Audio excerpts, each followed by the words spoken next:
জগদ্ধাত্রী আজকে পর্বে দেখা যায় সঞ্জিত ব্যানার্জি ফোন করে জগদ্ধাত্রীকে এবং বলতে থাকে যে দুর্গা এবং ঋষভ তারা একে অপরকে ভালোবাসে, তো সুতরাং তাদের বিয়ে দিয়ে দেওয়াটাই ভালো।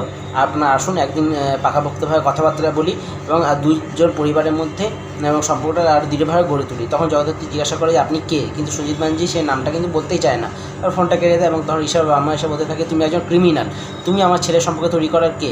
তখন ঋষভের বাবাকে সঞ্জিত ব্যানার্জি বলতে থাকে তুমি যদি জানো যে তারা কারা, তাহলে কিন্তু তোমরাই কিন্তু এই সম্পর্কটা তৈরি করার জন্য কিন্তু দৌড়িয়ে যাবে। এবং তারপরে সমস্ত কিছু বলে যে দুর্গা কী, দুর্গার ফ্যামিলি ব্যাকগ্রাউন্ড কী, সেটা শুনে কিন্তু ঋষভ বাবা মা পুরো অবাক হয়ে যায়।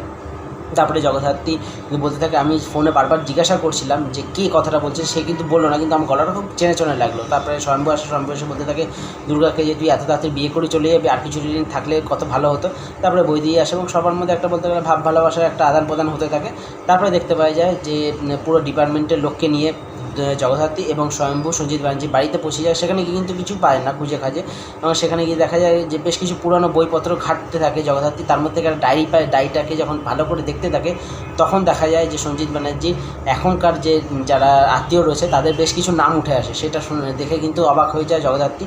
তারপরে এপিসোডটা শেষ হয়ে যায়। দেখা যাক নেক্সট এপিসোডে কী হয়।